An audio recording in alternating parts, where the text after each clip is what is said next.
Shalom, shalom, shalom. Grâce et paix sur l'Église du Seigneur Jésus-Christ qui a été rachetée par son sang, par sa vie.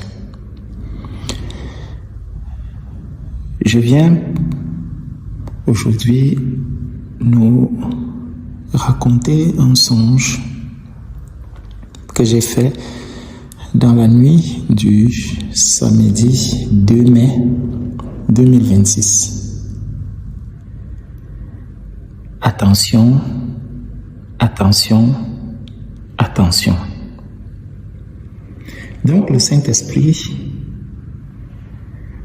m'a permis de voir 3 voire 4 scènes. 3 scènes, voire 4.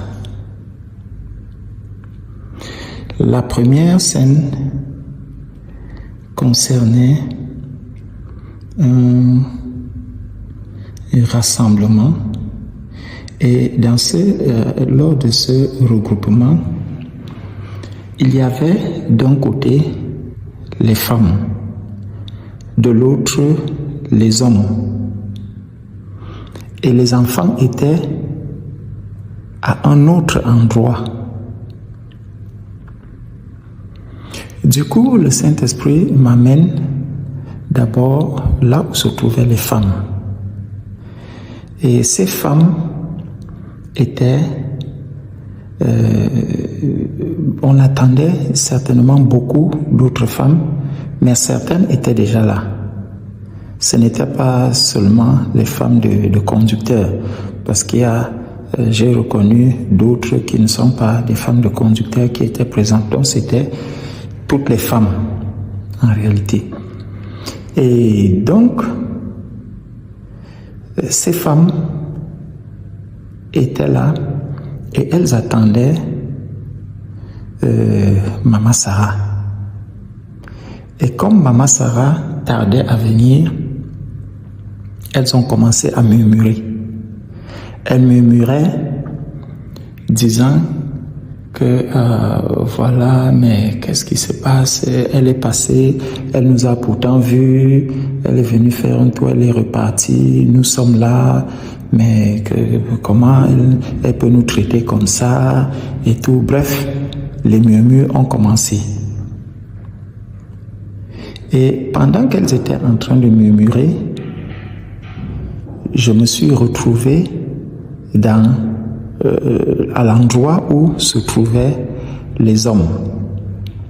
Donc les hommes étaient assis, ils causaient. Les hommes étaient assis, ils causaient.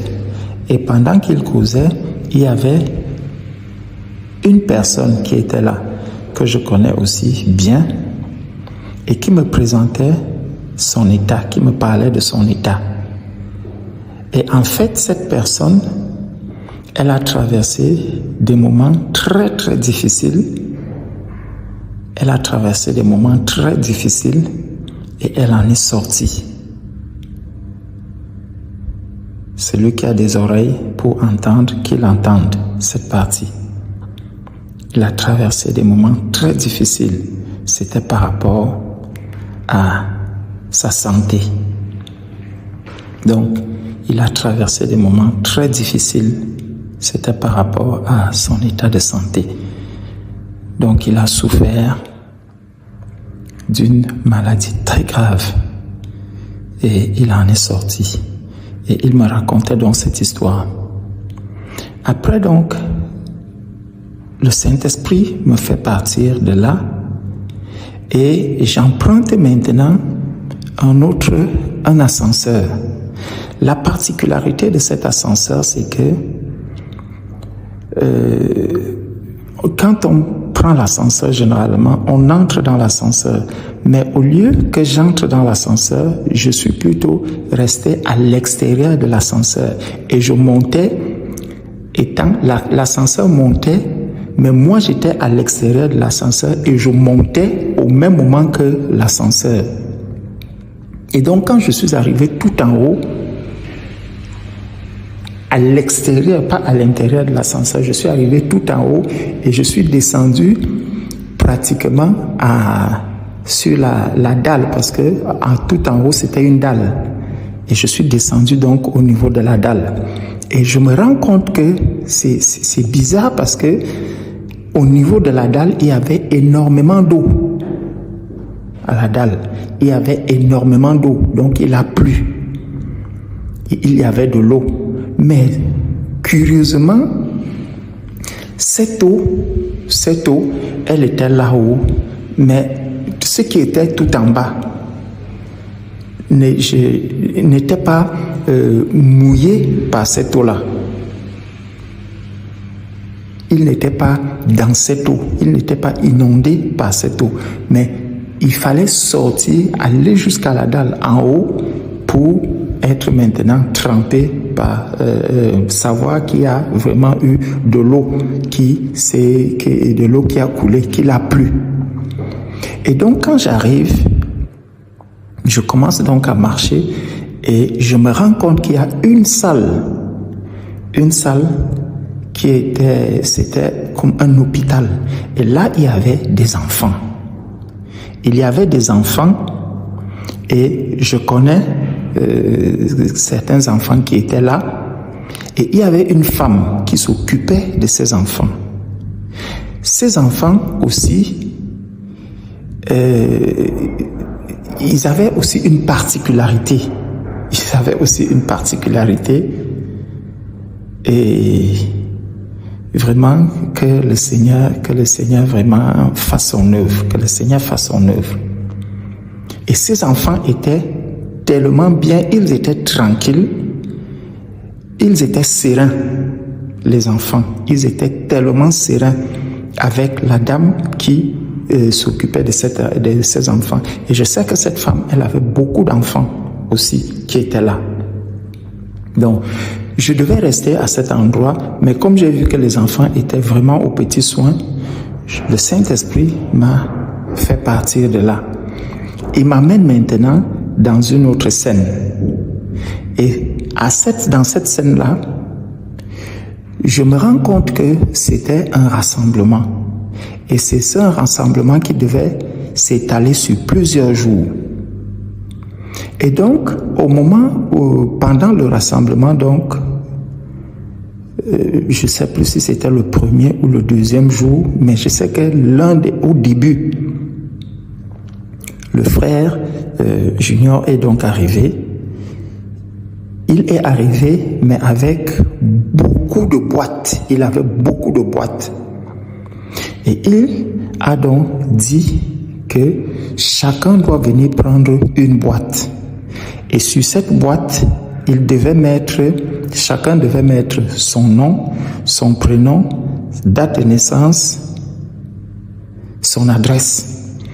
Et donc, quand il met comme ça, dans l'intérieur de cette boîte, il y avait un endroit où il fallait mettre son sang, un autre endroit où il fallait mettre les urines. Et tout cela devait aller au laboratoire. Donc, on devait examiner le sang, les urines. Et lorsque les résultats arrivaient, c'est le frère qui devait récupérer tous les résultats. Et quand donc le frère a fini de présenter la chose ainsi, ça a créé alors un tollé général. Les conducteurs se sont mis en colère, ils se sont fâchés. Ils disaient, mais c'est quoi ça? Pourquoi on veut contrôler les gens maintenant? On veut savoir l'état de santé des gens. Pourquoi on veut savoir? Pourquoi ce contrôle? C'est déjà trop de contrôle. Pourquoi on veut avoir une telle mainmise sur des gens? Ce n'est pas normal. Ils ont commencé à casser des choses. Il y avait même des affiches qui étaient positionnées, des affiches qui étaient là, qui parlaient de ce rassemblement. Ils ont commencé à arracher les affiches, les déchirer. Donc, quand ça se passe donc comme ça, après, le frère, lui, il est parti de là. Ils étaient 3. Ils ont commencé à marcher, et il y a l'un des 3 qui disait, donc il causait, et l'un des 3 disait, on a Demain, je crois qu'on ne va plus jouer la même musique. On va changer de musique, on va mettre d'autres cantiques. Donc, je vais trouver d'autres musiques. Ce sont ces musiques-là qu'on va jouer. Et c'est après cela maintenant que je suis sorti du songe. Et quand je sors du songe, je suis très étonné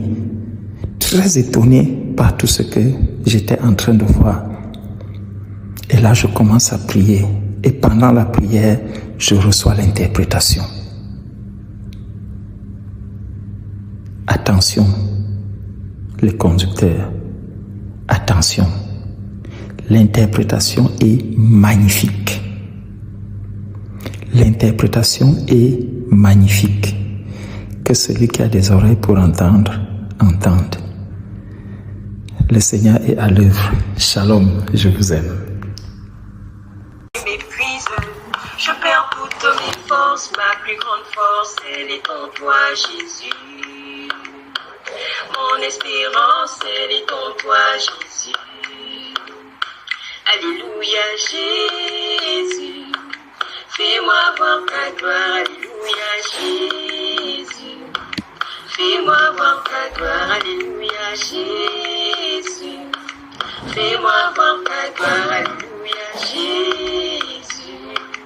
Fais-moi voir ta gloire. Si je suis en vie, ce n'est que par ta grâce.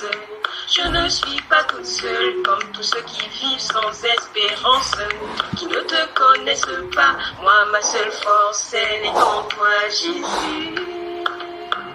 Mon espérance, elle est en toi, Jésus. Alléluia, Jésus. Fais-moi voir ta gloire, alléluia, Jésus. Fais-moi voir ta gloire, alléluia, Jésus. Fais-moi voir ta gloire, alléluia, Jésus. Fais-moi voir ta gloire. Quand je pense à ma détresse et ma misère, à l'absinthe et au poison, je me souviens que les bontés de l'Éternel ne sont pas épuisées. Elles se renouvellent chaque matin. Oh, que ta fidélité est grande. Alléluia, Jésus. Fais-moi voir ta gloire, alléluia, Jésus. Fais-moi voir ta gloire, alléluia, Jésus. Fais-moi voir ta gloire, alléluia.